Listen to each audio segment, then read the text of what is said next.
Bonjour et bienvenue sur la plateforme de soutien scolaire jerévise.fr.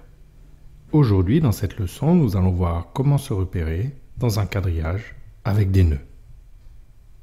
Dans la dernière leçon, nous avons vu qu'est-ce qu'un quadrillage, qu'est-ce qu'une ligne horizontale, qu'est-ce qu'une ligne verticale et qu'est-ce qu'un nœud. Dans cette leçon, nous allons voir comment on peut décrire la position exacte d'un point ou d'un nœud dans ce quadrillage.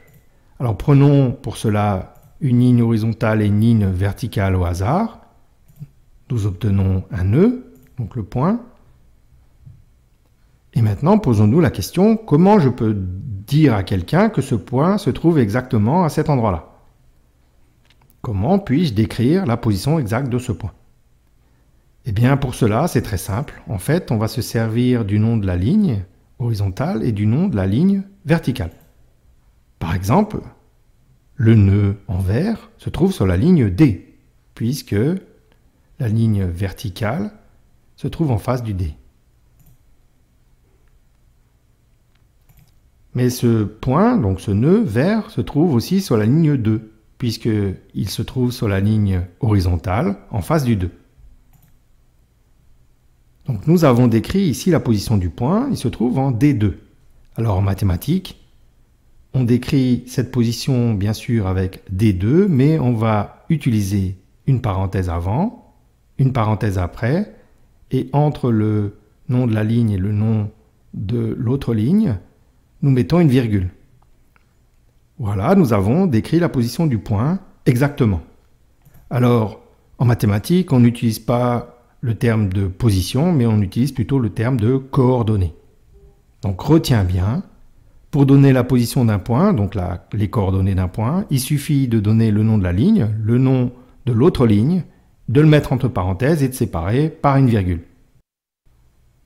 Nous allons maintenant prendre un autre exemple pour bien voir comment trouver la position d'un point dans un quadrillage. Prenons un point au hasard et cherchons ses coordonnées, donc la position de ce point. On voit que ce point vert, donc ce nœud vert, se trouve sur la ligne B, puisque la ligne rouge est en face du B ici. Et il se trouve aussi sur la ligne 4, puisque cette ligne horizontale se trouve en face du 4.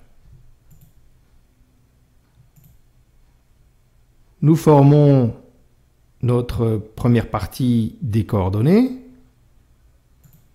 Et nous avons ici la deuxième partie des coordonnées. Alors, je te rappelle, en mathématiques, on ne laisse pas simplement les coordonnées comme cela. On met avant une parenthèse, après une autre parenthèse, cette fois-ci fermante.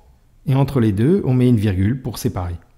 Donc ici, les coordonnées du point vert sont B4. B4 entre parenthèses, avec une virgule entre le B et le 4. Prenons un autre exemple, prenons ce point vert, donc un nœud, complètement haut à gauche du quadrillage. Cherchons ce qu'on appelle les coordonnées, donc je te rappelle, ce sont simplement les informations de la position du point. Ce point se trouve en A, puisqu'il se trouve sur la ligne verticale en face du A, et il se trouve aussi en 0, puisqu'il est sur la ligne 0 en face du 0.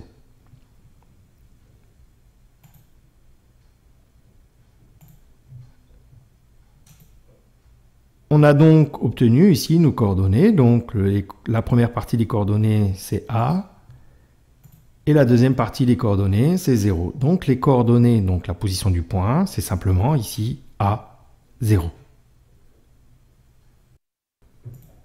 Souviens-toi, donner les coordonnées d'un point ou d'un nœud, c'est simplement décrire sa position. Pour donner la position, donc les coordonnées d'un point, on donne simplement le nom de la ligne horizontale et le nom de la ligne verticale. Il ne faut pas oublier ensuite de mettre la parenthèse ouvrante et fermante et de séparer les informations sur les deux lignes par une virgule.